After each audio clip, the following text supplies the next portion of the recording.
ہندوستان کے مغربی ساحل کی اہم بندرگاہوں اور جزیرہ سراندیپ کے ساتھ ایک مدت سے عربوں کے تجارتی تعلقات چلے آ رہے تھے۔ زمانہ جاہلیت میں چند عرب تاجر سراندیپ میں آباد ہو گئے تھے، اور جب عرب میں ایک نئے دین کا چرچا ہونے لگا تو ان دین کے تاجروں کو اپنے آباء و اجداد کے مذہب کو ترک کرنے پر آمادہ نہ کر سکا۔ لیکن ایرانیوں اور رومیوں کے مقابلے میں عربوں کی شاندار فتوحات کی خبریں سن کر ان کی قومی عصبیت جاگ اٹھی۔ ایران عرب کے مقابلے میں ایک متمدن ملک سمجھا جاتا تھا، اسی لیے ہندوستان کے بازاروں میں عرب کے مقابلے میں ایران کی مصنوعات کی قدر زیادہ تھی۔ اس کے علاوہ ہندوستان کے حکمران ایران کو ایک طاقتور ہمسایہ خیال کرتے تھے، اور عربوں کے مقابلے میں ایرانی تاجروں کو زیادہ عزت کی نگاہ سے دیکھا جاتا تھا۔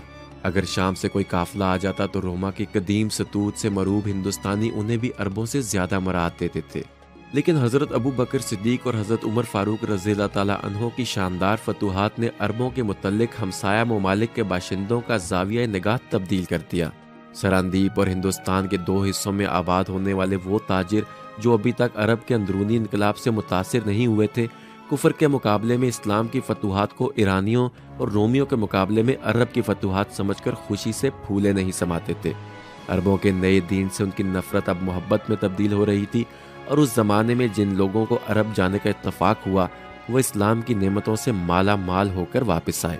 عبدالشمس عرب تاجروں کا سرگرو تھا۔ اس کا خاندان ایک مدت سے سراندیپ میں آباد تھا۔ وہ اسی جزیرے میں پیدا ہوا اور اسی جگہ آباد ہونے والے ایک غریب خاندان کی لڑکی سے شادی کی۔ جوانی سے بڑھاپے تک اس کے بحری سفر بھی سراندیپ سے کاٹھیا واڑ تک ہی محدود رہے۔ اسے تو یہ بھی معلوم نہ تھا کہ عرب میں اس کے خاندان کے دوسرے افراد کون ہیں اور کس جگہ رہتے ہیں۔ دوسرے عربوں کی طرح وہ بھی مادر وطن کے ساتھ اس وقت دلچسپی لینے لگا جب یرموک اور قادسیہ میں مسلمانوں کی شاندار فتوحات کی خبریں دنیا کے ہر گوشے میں پہنچ چکی تھیں۔ موجودہ راجا کے باپ کو انہی خبروں نے عرب کے گمنام تاجروں کی طرف دوستی کا ہاتھ بڑھانے پر آمادہ کیا تھا، اور اس نے عبدالشمس اور اس کے ساتھیوں کو دربار میں بلایا اور بیش قیمت تحائف دے کر رخصت کیا۔ سن 45 ہجری میں اپنے باپ کی وفات کے بعد نئے راجا نے تخت نشین ہوتے ہی عبدالشمس کو بلایا اور کہا، مدت سے ہمارے ملک میں تمہارے ملک کا کوئی تاجر نہیں آیا۔ میں عرب کے تازہ ترین حالات معلوم کرنا چاہتا ہوں، اور مجھے تمہارے نئے دین کے ساتھ دلچسپی ہے۔ اگر تم وہاں جانا پسند کرو تو میں تمہارے لیے ہر سہولت مہیا کرنے کے لیے تیار ہوں۔ عبدالشمس نے جواب دیا، آپ کے منہ سے میرے دل کی دبی ہوئی آواز نکلی ہے، میں جانے کے لیے بالکل تیار ہوں۔ 5 عرب تاجروں کے سوا باقی سب عبدالشمس کا ساتھ دینے کے لیے تیار ہو گئے۔ 10 دن بعد بندرگاہ کا ایک جہاز کھڑا تھا اور عرب اپنے بال بچوں سے رخصت ہو رہے تھے۔ عبدالشمس کی بیوی فوت ہو چکی تھی۔ اس نے سینے پر پتھر رکھ کر اپنی اکلوتی بیٹی کو الوداع کہا۔ اس لڑکی کا نام سلمہ تھا۔ شہر میں کوئی شخص ایسا نہ تھا جو اسے نسوانی حسن کا بلند ترین معیار تصور نہ کرتا ہو۔ شاہ سوار اسے تندو سرکش گھوڑوں کو دوڑاتے، اور بہترین تیراک اسے خوفناک آبشاروں میں کودتے اور سمندر میں مچھلی کی طرح تیرتے دیکھ کر دم بخود رہ جاتے تھے۔ عبدالشمس کی روانی کے 20 دن بعد کاٹھیا واڑ کے تاجروں کا ایک جہاز بندرگاہ پر رکا، اور عبدالشمس اور اس کے 2 ساتھیوں نے اتر کر یہ خبر سنائی کہ ان کا جہاز اور دوسرے ساتھی سمندروں کی لہروں کا شکار ہو چکے ہیں، اور اگر کاٹھیا واڑ کے تاجروں کا جہاز وقت پر نہ پہنچتا تو وہ بھی چند لمحے اور پانی میں ہاتھ پاؤں مارنے کے بعد ڈوب جاتے۔ راجا نے اس حادثے کی خبر نہایت افسوس کے ساتھ سنی۔ سندھی تاجروں کے سردار کا نام دلیپ سنگھ تھا۔ راجا نے اسے دربار میں بلایا اور 3 عربوں کی جان بچانے کے عوض اسے 3 ہاتھی انعام میں دیے۔ راجا کو مہربان دیکھ کر دلیپ سنگھ اور اس کے ساتھیوں نے وہاں آباد ہونے کا خیال ظاہر کر دیا۔ راجا نے خوشی سے ان کی یہ درخواست منظور کی اور شاہی خزانے سے ان کے لیے مکان تعمیر کروا دیے۔ چند سال کی وفادارانہ خدمات کے بعد دلیپ سنگھ راجا کے بحری بیڑے کا اعلیٰ افسر بنا دیا گیا۔ اس واقعے کے 3 سال بعد ابو الحسن پہلا مسلمان تھا جسے تجارت کا ارادہ اور تبلیغ کا شوق اس دور افتادہ جزیرے تک لے آیا۔ کئی ہفتوں کے سفر کے بعد ایک صبح ابو الحسن اور اس کے ساتھی جہاز پر کھڑے سراندیپ کے سرسبز ساحل کی طرف دیکھ رہے تھے۔ بندرگاہ کے قریب مرد، عورتیں اور بچے کشتیوں پر سوار ہو کر اور چند تیرتے ہوئے لوگ جہاز کے استقبال کو نکلے۔ ایک کشتی پر ابو الحسن کو جزیرے کی سیاہ فام اور نیم عریاں عورتوں کے درمیان ایک اجنبی صورت دکھائی دی۔ اس کا رنگ سرخ و سفید اور شکل و صورت جزیرے کے باشندوں سے بہت مختلف تھی۔ دوسری کشتیوں سے پہلے جہاز کے قریب پہنچنے کے لیے وہ اپنی کشتی پر کھڑی ملاحوں کو جو کشتی کے چپو چلا رہے تھے ڈانٹ ڈپٹ کر رہی تھی۔ یہ کشتی تمام کشتیوں کو پیچھے چھوڑتی ہوئی جہاز کے ساتھ آ لگی۔ لڑکی نے ابو الحسن کی طرف دیکھا اور اس نے بے باک نگاہوں کا جواب دینے کی بجائے منہ دوسری طرف پھیر لیا۔ ابو الحسن کے ساتھیوں کو بھی عورتوں کا نیم عریاں لباس پسند نہ آیا۔ حسین لڑکی نے جہاز والوں کی بے اعتنائی کو اپنی توہین سمجھتے ہوئے سراندیپی زبان میں کچھ کہا، لیکن جہاز سے کوئی بھی جواب نہ آیا۔ اچانک ابو الحسن نے کسی کی چیخ و پکار سن کر نیچے دیکھا۔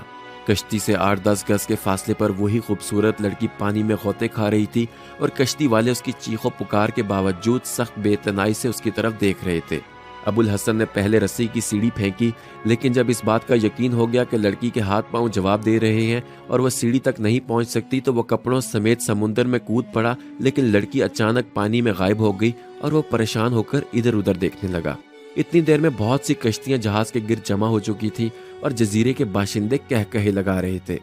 ابو الحسن نے 3 مرتبہ غوطہ لگانے کے بعد دل برداشتہ ہو کر سیڑھی کی رسی پکڑ لی اور وہ جہاز پر چڑھنے کا ارادہ کر رہا تھا کہ اوپر سے اس کا ساتھی چلانے لگا، وہ ادھر ہے، جہاز کی دوسری طرف، وہ ڈوب رہی ہے، شاید کسی مچھلی نے اسے پکڑ رکھا ہے۔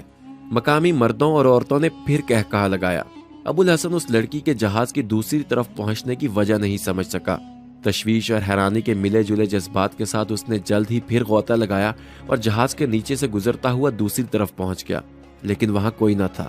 اوپر سے اس کا وہی ساتھی شور مچا رہا تھا، وہ ڈوب گئی ہے، اسے مچھلی نگل گئی ہے شاید۔ ابو الحسن مایوس ہو کر پھر دوسری طرف پہنچا۔ اس دفعہ لوگوں کی ہنسی میں اس کے ساتھی بھی شریک تھے اور ایک عرب نے کہا، محترم آپ واپس آ جائیے، وہ آپ سے بہتر تیر سکتی ہے۔ ابو الحسن نے شرمندہ سے ہو کر سیڑھی پکڑ لی، لیکن ابھی ایک ہی پاؤں اوپر رکھا تھا کہ کسی نے اس کی ٹانگ پکڑ کر پانی میں گرا دیا۔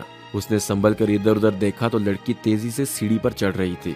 ابو الحسن جہاز پر پہنچا تو اس کے ساتھی جزیرے کی لڑکی کے کہے سن رہے تھے۔ لڑکی نے ابو الحسن کی طرف دیکھ کر عربی زبان میں کہا، مجھے آپ کے بھیگ جانے کا بہت افسوس ہے۔ لڑکی کے منہ سے عربی کے الفاظ سن کر سب کی نگاہیں اس پر جم گئی۔ ابو الحسن نے پوچھا، کیا تم عرب ہو؟ لڑکی نے ایک طرف سے سر جھکا کر دونوں ہاتھوں سے اپنے سر کے بالوں کا پانی نچوڑتے ہوئے جواب دیا، ہاں میں عرب ہوں، ایک مدت سے ہم عربوں کی جہاز کی راہ دیکھا کرتے تھے، میں آپ کو خوش آمدید کہتی ہوں، آپ کیا مال لائے ہیں؟ ایک عرب لڑکی کو اس لباس میں دیکھنا ابو الحسن اور اس کے ساتھیوں کے لیے ناقابل برداشت تھا، اس لیے وہ پریشان ہو کر ایک دوسرے کی طرف دیکھ رہے تھے۔ لڑکی نے اپنے سوال کا جواب نہ پا کر پھر پوچھا، میں پوچھتی ہوں آپ مال کیا لائے ہیں؟ آپ حیران کیوں ہیں؟ کیا عرب عورتیں تیرنا نہیں سیکھ سکتی؟ آپ کیا سوچ رہے ہیں؟ اچھا چلے میں خود ہی دیکھ لیتی ہوں۔ ابو الحسن نے کہا، ٹھہرو، ہم گھوڑے لائے ہیں، میں تمہیں خود دکھاتا ہوں، لیکن میں حیران ہوں کہ اس جزیرے کے عرب ابھی تک زمانہ جاہلیت کے عربوں سے بدترین زندگیاں بسر کر رہے ہیں۔ کیا انہیں انسانوں کا لباس پہنا اور مردوں سے حیا کرنا کسی نے نہیں سکھایا؟ لڑکی کا چہرہ غصے سے سرخ ہو گیا اور اس نے جواب دیا، کیا یہ انسانوں کا لباس نہیں ہے؟ نہیں، معلوم ہوتا ہے تمہارے گھر تک اسلام کی روشنی ابھی تک نہیں آئی۔ یہ کہہ کر ابو الحسن نے ایک جبہ اٹھایا اور لڑکی کے کندھوں پر ڈال دیا۔ اب تم ہمارا جہاز دیکھ سکتی ہو۔ لڑکی نے ابو الحسن کے الفاظ سے زیادہ اس کی شخصیت سے مروب ہو کر اپنے عریاں بازو اور پنڈلیوں کو جبے میں چھپا لیا۔ ابو الحسن کی پونجی 50 عربی گھوڑے تھے۔ لڑکی نے یکے بعد دیگرے تمام گھوڑوں کا معائنہ کیا اور ایک گھوڑے کی پیٹھ پر ہاتھ رکھ کر بولی، میں یہ خریدوں گی، اس کی قیمت کیا ہے؟ ابو الحسن نے کہا، تم میں ابھی تک عربوں کی ایک خصوصیت باقی ہے، یہی گھوڑا ان سب میں بہترین ہے، لیکن تم اس کی قیمت ادا نہیں کر سکو گی اور نہ ہی یہ عورتوں کی سواری کے قابل ہے۔ یہ جس قدر خوبصورت اور تیز رفتار ہے، اسی قدر منہ زور بھی ہے۔ لڑکی اس کے جواب پر مسکرائی اور بولی، خیر دیکھا جائے گا یہ تو۔ ویسے آپ نے جہاز اتنی دور کیوں کھڑا کر لیا؟ ابو الحسن نے جواب دیا، میں اس ملک کی حکومت سے اجازت لینا ضروری خیال کرتا ہوں۔ لڑکی نے کہا، سراندیپ کا راجہ تو ایک مدت سے عربوں کے جہاز کا انتظار کر رہا ہے، جہاز کنارے پر لے چلیے۔ لیجئے، راجہ کے امیر البحر خود ہی پہنچ گئے۔ دلیپ سنگھ عبد الشمس سے گہرے تعلقات کی بدولت عربی میں اچھی خاصی استعداد پیدا کر چکا تھا۔ اس نے جہاز پر چڑھتے ہی عربی زبان میں کہا، آپ نے جہاز اتنی دور کیوں ٹھہرا لیا؟ ابو الحسن کی بجائے لڑکی نے جواب دیا، ان کا خیال تھا کہ شاید جہاز کو بندرگاہ پر لگانے سے پہلے راجہ سے اجازت حاصل کرنا ضروری ہو۔ دلیپ سنگھ نے جواب دیا، مہاراج آپ کو دیکھ کر بہت خوش ہوں گے۔ لڑکی نے کہا، میں چلتی ہوں، لیکن اس بات کا خیال رہے کہ وہ سفید گھوڑا میرا ہے اور میں اس کے منہ مانگے دام دوں گی۔ یہ کہہ کر لڑکی نے جبہ اتار کر ایک عرب کے کندھوں پر پھینک دیا اور بھاگ کر سمندر میں چھلانگ لگا دی۔ عبد الشمس کو عربوں کے جہاز کی آمد کی اطلاع مل چکی تھی۔ اس نے شہر کے چند معززین کے ساتھ ابو الحسن اور اس کے ساتھیوں کا استقبال کیا، انہیں اپنے گھر اور ان کے گھوڑوں کو اپنے استبل میں جگہ دی۔ آن کی آن میں 50 گھوڑوں کے کوئی 200 خریدار جمع ہو گئے اور تمام ایک دوسرے سے بڑھ کر بولی دینے لگے۔ دلیپ سنگھ نے مشورہ دیا کہ راجا کو دکھائے بغیر کوئی گھوڑا فروخت نہ کیا جائے، ممکن ہے وہ سارے ہی گھوڑے خرید لیں۔ عبدالشمس نے بھی دلیپ سنگھ کی تائید کی۔ ابھی یہی باتیں ہو رہی تھی کہ راجا کا ایلچی آیا اور اس نے کہا، مہاراج عرب تاجروں سے ملنا اور ان کے گھوڑے دیکھنا چاہتے ہیں۔ دلیپ سنگھ کے ایلچی نے کہا، تم جاؤ اور مہاراجا سے کہو کہ ہم ابھی آتے ہیں۔ یہ کہہ کر وہ ابوالحسن سے مخاطب ہوا، ایک گھوڑا شیخ عبدالشمس کی بیٹی نے اپنے لیے منتخب کیا ہے، میرا خیال ہے کہ اسے یہیں رہنے دیا جائے۔ ابوالحسن نے کہا، اگر شیخ خود اپنے لیے لینا چاہتے ہیں تو مجھے کوئی عذر نہیں، لیکن وہ لڑکیوں کی سواری کے قابل نہیں ہے، وہ بہت سرکش ہے۔ ایک طرف سے آواز آئی، نہیں ابا جی، ان کا خیال یہ ہے کہ شاید ہم اس کی قیمت نہیں ادا کر سکیں گے۔ ابوالحسن نے دیکھا تو وہی لڑکی جسے اس نے جہاز پر دیکھا تھا، ایک ہاتھ میں لگام اور دوسرے ہاتھ میں چابک لیے کھڑی تھی، لیکن اس دفعہ اس کا لباس عرب عورتوں کا سا تھا۔ ابوالحسن نے قدرے خفیف ہو کر کہا، اگر مجھ پر اعتبار نہیں آتا تو تم خود دیکھ لو، اگر تم اسے لگام بھی دے سکو تو یہی گھوڑا تمہارا انعام ہوگا۔ لڑکی تیزی سے قدم اٹھاتی ہوئی استبل کی طرف بڑھی، باقی سب لوگ بھی اس طرف کو چل دیے۔ لڑکی تمام گھوڑوں پر ایک سرسری نگاہ ڈالنے کے بعد سفید گھوڑے کی طرف بڑھی۔ گھوڑے نے اسے دیکھتے ہی چارہ چھوڑ کر کان کھڑے کر لیے۔ لڑکی نے گھوڑے کو تھپکی دی اور وہ پچھلی ٹانگوں پر کھڑا ہو گیا۔ اسے دیکھ کر دوسرے گھوڑے رسے توڑانے لگے۔ ابوالحسن نے ایک دم کہا، ٹھہرو، اور آگے بڑھ کر گھوڑے کا رسہ کھول کر باہر لے آیا اور ایک درخت کے ساتھ باندھ کر کہنے لگا، اب آپ ہمت آزمائی کر سکتی ہیں۔ لڑکی نے اچانک آگے بڑھ کر ایک ہاتھ سے گھوڑے کا نچلا جبڑا پکڑ لیا اور دوسرے ہاتھ سے زخمی درندے کی طرح تڑپتے، اچھلتے اور کودتے ہوئے جانور کے منہ میں لگام ٹھونس دی۔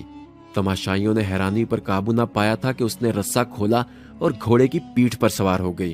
گھوڑا چند بار سیخ پا ہونے کے بعد چھلانگے لگاتا ہوا مکان سے باہر نکل گیا۔ شیخ عبدالشمس نے فخریہ انداز میں کہا، عرب کی گھوڑیوں نے ایسا گھوڑا پیدا نہیں کیا جس پر سلمہ سواری نہ کر سکتی ہو۔ مجھے افسوس ہے کہ آپ شرط ہار گئے ہیں، لیکن اطمینان رکھیے، آپ کو اس کی پوری قیمت ادا کی جائے گی۔ ابوالحسن نے جواب دیا، یہ شرط نہیں تھی، انعام تھا، اور انعام کی قیمت نہیں لی جاتی۔ خوش قسمت ہے وہ گھوڑا جسے ایسا سوار مل جائے۔ راجہ دیکھنے سے پہلے ہی تمام گھوڑوں کو خریدنے کا فیصلہ کر چکا تھا، اور شاہی خزانے سے جو قیمت ادا کی گئی وہ عربوں کی توقع سے کہیں زیادہ تھی۔ راجہ نے ابوالحسن سے عربوں کے نئے دین اور ان کی فتوحات کے متعلق کئی سوالات کیے۔ دلیپ سنگھ نے ترجمانی کے فرائض انجام دیے اور ابوالحسن نے تمام سوالات کے جواب دینے کے بعد دین اسلام کے ہر پہلو پر روشنی ڈالی۔ راجہ نے اسلام کی بہت سی خوبیوں کا اعتراف کرنے کے بعد ابوالحسن سے دوبارہ ملاقات کا وعدہ لے کر اسے رخصت کر دیا۔ جب ابوالحسن اپنے میزبان کے گھر واپس پہنچا تو اسے معلوم ہوا کہ سلمہ ابھی تک واپس نہیں آئی اور عبدالشمس چند آدمیوں کے ہمراہ اس کی تلاش میں جا چکا ہے۔ ابوالحسن نماز ظہر ادا کرنے کے بعد پریشانی کی حالت میں مکان کے صحن میں ٹہل رہا تھا کہ سفید گھوڑا بے تحاشا بھاگتا ہوا اندر آیا۔ گھوڑے کی لگام غائب تھی۔ ابوالحسن نے اپنے ساتھیوں کی طرف دیکھ کر کہا، خدا معلوم مجھ سے کیا ہوا، یہ گھوڑا سرکش ضرور ہے لیکن گرے ہوئے سوار کو چھوڑ کر آنے والا نہیں، اور لگام پاؤں کے نیچے آ کر ٹوٹ سکتی تھی لیکن اس کا گر پڑنا ممکن نہ تھا۔ میں جاتا ہوں۔ ابوالحسن نے شیخ عبدالشمس کے خادم سے دوسری لگام منگوا کر گھوڑے کو دی اور ننگی پیٹھ پر سوار ہو کر مکان سے باہر نکلا اور گھوڑے کو اس کی مرضی پر چھوڑ دیا۔ گھوڑے کی رفتار ظاہر کرتی تھی کہ اس سے بہت زیادہ کام لیا جا چکا ہے۔ گھوڑا چند کوس گھنے جنگل میں سے گزرنے کے بعد ایک ٹیلے پر چڑھا اور ایک آبشار کے قریب پہنچ کر رک گیا۔ اس سے اوپر جانے کا کوئی راستہ نہ تھا۔ کچھ دیر ادھر ادھر دیکھنے کے بعد ابوالحسن گھوڑے سے اترا اور اسے ایک درخت کے ساتھ باندھ کر سلمہ کو آوازیں دینے لگا۔ دیر تک تلاش کرنے کے بعد وہ تھک کر آبشار کے قریب ایک پتھر کے کنارے پر بیٹھ گیا۔ شام ہونے کو تھی۔ ابوالحسن نے نماز عصر ادا کی اور پھر ایک دشوار گزار راستے سے اس مقام تک پہنچا جہاں سے پہاڑی ندی کا پانی ایک آبشار کی شکل میں نیچے گرتا تھا۔ سلمہ چند قدم کے فاصلے پر ندی کے کنارے ایک درخت کے نیچے لیٹی ہوئی تھی۔ ابوالحسن کی نظر اس پر اس وقت پڑی جب ایک 3-4 گز لمبا اور آدمی کی ران کے برابر موٹا اژدہا گھاس میں سے سرکتا ہوا اس کے قریب پہنچ رہا تھا۔ ابوالحسن سلمہ سلمہ کہتا ہوا بھاگا اور اس کا بازو پکڑ کر گھسیٹتا ہوا چند قدم دور لے گیا۔ خواتین و حضرات، اپنی آج کی نشست کا ہم یہیں پر اختتام کریں گے۔ اس کے بعد سلمہ کے ساتھ کیا ہوا، کیا ابوالحسن اس اژدہے سے سلمہ کو بچا سکا یا نہیں، یہ سب کچھ دیکھنے اور جاننے کے لیے ہمارے چینل دی اردو ٹیچر کو سبسکرائب کیجیے۔ اس کہانی کی اگلی قسط میں اس سے آگے کے واقعات کو بیان کیا جائے گا۔ تب تک کے لیے اجازت دیجیے۔ اللہ حافظ۔